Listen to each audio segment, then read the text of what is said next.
अनजाने में तुलसी विवाह वाले दिन तुलसी जी के पत्ते तोड़ लिए थे, क्या हमें अपराध लगेगा? कृपया प्रायश्चित बताएं। यदि द्वादशी के दिन आपने तुलसी दल तोड़ा तब तो अपराध है, यदि एकादशी को तोड़ा तो कोई अपराध नहीं। और द्वादशी को तोड़ा, इसके लिए प्रायश्चित एक बार यही हो गया कि द्वादशी के दिन तुलसी पूजन करने के बाद जब परिक्रमा मातेश्वरी सीता जी करने लगी, क्योंकि नर के रूप में आई हैं तो नर की मर्यादा की स्थापना करनी है।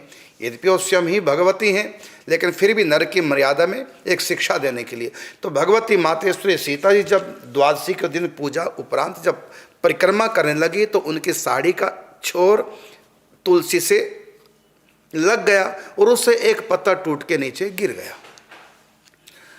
और एक बार की बात जब देवऋषि नारद जी आए तो देवऋषि नारद जी ने को सीता जी ने बात कही कि ये गलती हो गई,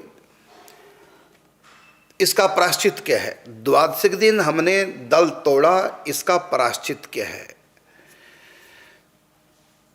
तो देवऋषि नारद जी कहते हैं कि द्वादशी के दिन जो तुलसी दल तोड़ता है मानो भगवान के मस्तिष्क में छेद करता है, सुई चबोता है, छेदन करता है।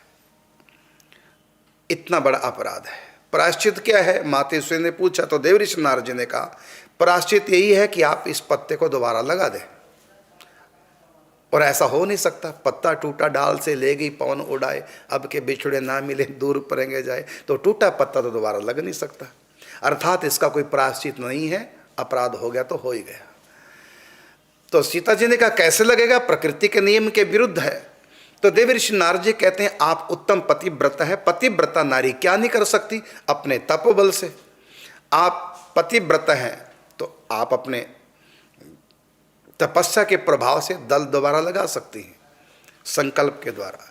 तो मातेश्वरी ने फिर कहा यदि मैं उत्तम पतिव्रता हूँ, मन कर्म वचन से यदि मैं सर्वथा अपने पति रघुनाथ के अनुकूल मैंने आचरण किया है तो इस उत्तम पतिव्रत धर्म के प्रभाव से ये पत्ता जो टूटा है ये डाल से लग जाए।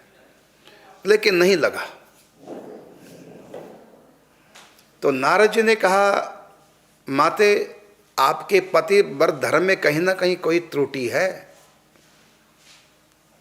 अब आप ये बोलिए, क्योंकि आपने एक बार फल को सूंघ करके तब राम जी को अर्पण किया, तो फल को सूंघना भी चखने के बराबर है। तो आपने अपना झूठा पति को खिला दिया, ये आपसे गलती बनी, पतिव्रत धर्म के प्रतिकूल आचरण हुआ। अब आप ये संकल्प कीजिए कि उस गलती को छोड़ करके यदि मैंने कभी भी पतिव्रत धर्म के प्रतिकूल आचरण न किया हो, सदा अनुकूल रही हूं मैं अपने पति के, यदि ये बात सत्य है तो इस सत्य के प्रभाव से ये टूटा हुआ दल फिर वापस डाल को लग जाए। और जो ही ऐसा संकल्प किया डाल को लग गया। इसका अर्थ है कि पति को झूठा खिलाना नहीं चाहिए, दोष है। लेकिन ये कलयुग का जमाना देखिए, पाश्चात्य संस्कृत भारत में पत्नी अपना झूठा खिला देती, दोष लगता है। और दूसरी बात है कि देवऋषि नारद जी ने कहा इसका कोई प्रायश्चित नहीं है, बस पत्ता दोबारा लगाओ। तो मातेश्वरी ने तो लगा दिया, लेकिन आप तो लगा नहीं पाएंगे। यदि द्वादशी के दिन पत्ता टूट गया तो अपराध तो पड़ ही गया। हाँ, इतना कर सकते हैं, आप भगवान से क्षमा मांगे और ये गलती दोबारा ना हो इसके लिए प्रयासरत रहें और प्रभु के नाम का जाप करें तो प्रभु क्षमा कर दें, वो प्रभु की अपनी बात है, बाकी अपराध तो हो ही गया।